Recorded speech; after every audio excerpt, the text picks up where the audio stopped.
Tes tes. Assalamualaikum warahmatullahi wabarakatuh. Selamat sore teman-teman UIN. Sebelumnya kenalin, nama gue Jamal dan gue ini tukang laundry kiloan. Jujur gue kerja jadi tukang laundry kiloan itu terpaksa teman-teman. Karena zaman sekarang tuh nyari kerja susah banget. Beda sama zaman dulu.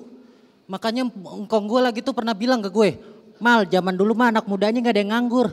Emang pada kerja apaan kong? Pada sibuk romusah. Itu kan kerja paksa juga ya. Soalnya kerja jadi tukang laundry itu gajinya kecil teman-teman. Makanya nih satu-satunya cara buat nambahin uang jajan, gue suka ngecekin kantong baju customer. Sampai tahu aja ada duit yang ketinggalan gitu ya. Soalnya gue pernah nemu duit 100.000, tapi yang udah lama kerendam rinso. Ya Allah, rambut Soekarno yang tadinya hitam jadi ubanan. Percis capres yang suka pencitraan. Yang kalau dikritik suka baperan. Dan menjelang pemilu kayak gini, laundry gue tuh banyak nerima cucian kaos partai teman-teman. Cuma masalahnya kaos partai itu kan bahannya jelek dan gampang rusak ya. Pernah lagi tuh partai yang warna kuning laundry di tempat gue. Ya Allah, kelar dicuci, gambar pohon beringinnya berubah jadi bonsai. Itu takutnya kalau kelamaan dicuci makin mengkerut jadi brokoli. Kan kasihan partainya nggak nyumbang suara tapi nyumbang vitamin. Dan kebetulan di laundry gue tuh deket banget sama rumah anggota DPR teman-teman. Ini anggota DPR kalau nge-laundry di tempat gue tuh suka semaunya sendiri. Sama kayak bikin undang-undang. Pernah lagi tuh dia naruh cucian malam gitu. Tiba-tiba paginya mau diambil. Mas, jas saya mana, saya mau rapat nih. Wah, mohon maaf Pak, nggak bisa kan masih basah. Saya nggak mau tahu, saya buru-buru. Waduh Bapak, kalau buru-buru saya ada nih piyama. Kerja Bapak kan tidur doang.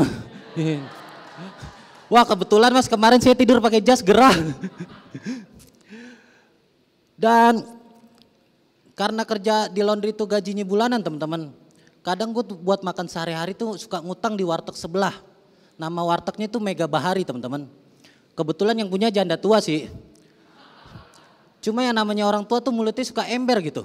Gue sering banget dijadiin omongan di depan orang-orang banyak gitu. Ih, Jamal itu loh mentang-mentang. Padahal kalau gak ada warteg ini, aduh kasihan dah. Kesel banget gue sumpah. Padahal waktunya gajian selalu gue bayar lunas gitu. Makanya kalau gue sukses pengen banget gue balas omongannya gitu. Janda, lo mah kalau gak ada nama bapak lo gak mungkin punya warteg. Itu aja warteg hasil warisan kan. Buktinya selama lo pegang aja banyak aset warteg kok yang kejual. Dan selain nerima cucian baju, laundry gue juga nerima cucian boneka teman-teman. Nah, harga cuci boneka itu variatif, tergantung ukuran gitu. Pernah ada ibu-ibu datang ke laundry gue bawa boneka gitu. Mas, boneka saya yang ini kalau dicuci berapa ya? Oh, kalau yang itu sekitar 10.000 Bu. Kalau yang ini berapa Mas? Wah, itu rada mahal Bu. Itu sekitar 20 Bu. 20.000 Mas, bukan 20% suara nasional. Soalnya yang ibu bawa boneka partai. Dan jadi tukang laundry juga kudu sabar ngadepin pelanggan teman-teman. Apalagi pelanggannya ibu-ibu Bayangkari gitu. Suka protes gitu. Pernah ada ibu-ibu Bayangkari datang ke laundry gue protes gitu. Mas, ini timbangan curang ya? Curang gimana sih ibu? Seragam suami saya kok beratnya 70 kilo. Oh mohon maaf ibu, suaminya ikut ketimbang. Lah ini kenapa masih 50 kilo? Lah kebetulan biaya masuk polisi kan juga berat. Dan kebetulan laundry gue tuh deket banget sama mes polisi teman-teman. Saking banyaknya polisi yang laundry di tempat gue, kadang suka ketuker pas pengambilan baju gitu. Pernah lagi tuh ada Polantas bajunya ketuker sama Jenderal Bintang 2. Ya Allah, pas dipakai langsung arogan gitu. Anak buahnya ditembak tapi yang mati CCTV.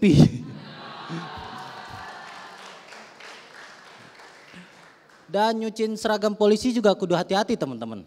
Karena polisi yang laundry di tempat gue orangnya suka pada teledor gitu. Pernah gue lagi nyuci, mesin cuci gue bunyi gitu. Kelotak, kata gue ada apa gitu ya. Pas gue cek ternyata ada borgol ketinggalan di kantong.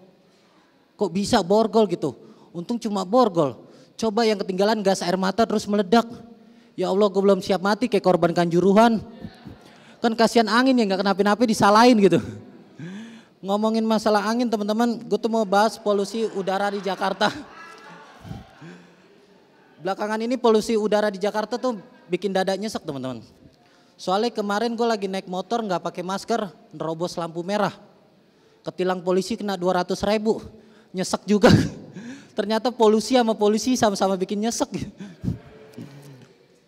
Makanya gue ngikutin saran pemerintah buat naik transportasi umum gitu. Salah satunya kereta. Tapi gue baru tahu ternyata di kereta itu ada peraturan yang larang sama penumpang buat ngobrol. Alasannya biar nggak ganggu kenyamanan orang lain. Gue pernah lagi ngobrol tiba-tiba ditegur sama security gitu. Mohon maaf mas, nggak boleh ngobrol. Ya lepas sih nggak ganggu penumpang lain. Enggak mas, masalahnya saya perhatiin mas ngobrol sendiri. Mas lagi banyak pikiran ya. Bapak tahu aja saya lagi kesel sama janda tua. Dan karena ngomong di kereta itu dibatasin teman-teman. Kadang karena ngomong di kereta dibatasin, orang tuh komunikasi di kereta tuh selalu pakai bahasa yang singkat gitu. Cuma masalahnya dengan bahasa singkat orang tuh jadi sering salah paham gitu. Gue pernah lagi duduk di kereta tiba-tiba didatengin sama cewek langsung bilang gini, mas saya hamil. Lah urusannya sama saya apaan mbak? Kita kenal juga kagak loh. Bukan mas, maksudnya kursinya gantian. Oh ngomong dong mbak dari awal. Oke mas. Awalnya saya diajak ke kosan sama pacar saya. Bukan itu mbak, bukan itu maksudnya. Dan di kereta itu ada yang namanya kursi prioritas teman-teman. Biasanya kursi prioritas itu kan ditujukan buat anak kecil, cewek hamil, sama anak kecil yang udah hamil gitu. Cuma gue sering aja gitu ngelihat penumpang yang kelihatannya masih sehat duduk di kursi itu gitu. Karena gue orangnya peduli, gue tegur gitu. Mas kalau masih sehat mah ngapain duduk di kursi ituan? Ya gak aku, terima kasih kok Jamal.